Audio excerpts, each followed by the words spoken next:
పవన్ కళ్యాణ్ని సెంట్రల్ క్యాబినెట్లోకి తీసుకోమని మోడీ ఇన్వైట్ చేశారు. పవన్ వద్దన్నారు.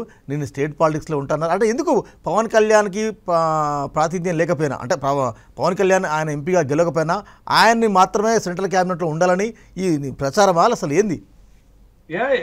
వెంకట్ గారు, ఇది ఇప్పుడు కన్ఫ్యూజన్ కాదండి. ఎలక్షన్ టైంలో కూడా కాకినాడ నుంచి పవన్ కళ్యాణ్ నిలబడుతున్నారు, పిఠాపురం ఎమ్మెల్యేగా నిలబడుతున్నారు, కాకినాడ ఎంపీగా నిలబడుతున్నారు అన్నటువంటి స్పెక్యులేషన్స్ వార్తలు వచ్చాయి.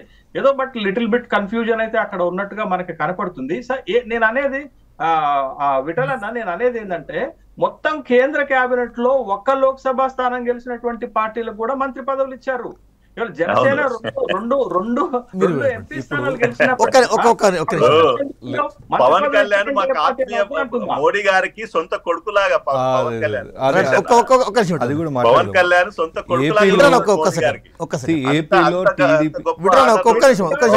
శివసేన లాంటి పార్టీని చీల్చి వాళ్ళను కేంద్రంలో రాష్ట్రంలో ప్రభుత్వంలో తీసుకున్నారు.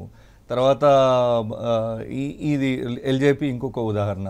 తర్వాత ఎన్సీపీ అన్నదమ్ముల్నే అజిత్ పవార్ శరద్ పవార్నే విడదీయాలని చూసిండ్రు. వాళ్ళు రాజకీయ అవసరాల కోసం ఏదో అంటారు కదా, అన్ని దారులు తొక్కే పార్టీ తప్ప బీజేపీకి ఇంకొక పేరే లేదు. అయితే నేను ఫోకస్డ్ ఆన్ ఏపీలో టీడీపీ క్రైసిస్ ఉండి బాబు గారు జైలు ఉండి టీడీపీ పని అయిపోయింది అన్నప్పుడు టీడీపీకి ఒక భుజమాని తన పార్టీని విస్తరిస్తూ టీడీపీకి సపోర్ట్ చేసింది.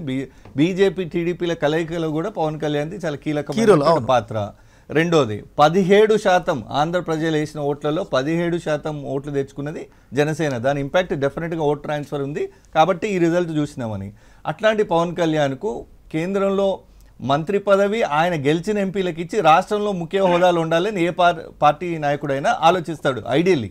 బట్ ఒక వర్గం మీడియా ఏంటంటే ఒక స్పెక్యులేషను మోడీ గారు ఇన్వైట్ చేసినట్టు, తర్వాత పవన్ కళ్యాణ్ గారు వద్దన్నట్టు ఈ రకంగా క్రియేట్ చేశారు. అంటే మోడీ పవన్ కళ్యాణ్ రాష్ట్రం నుంచి ఎత్తేసే కుట్రన, ఎలిమినేట్ చేసి స్టేట్ పాలిటిక్స్ నుంచి ఎలిమినేట్ చేసే కుట్రన బాబు గారు చేస్తున్నా, మరి ఇంకెవరు చేస్తున్నా, మోడీ గారు. అది మీరు అట్లనే కనబడుతుంది కదా. పవన్ కళ్యాణ్ కేంద్రంలో మంత్రి, ఆయన ఎంపీగా మంత్రి కేంద్రంలో కావాలంటే ఎంపీగా పోటీ చేసి ఉండేవాడు కదా.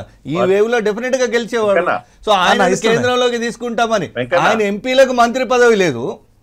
ఆయన గెలిచిన ఎంపీలకు మిత్రధర్మంలో భాగంగా ఆయనకు మంత్రి పదవిని ఇవ్వాలి, మినిస్టర్ ఆఫ్ రిటర్న్ ఇవ్వాలి.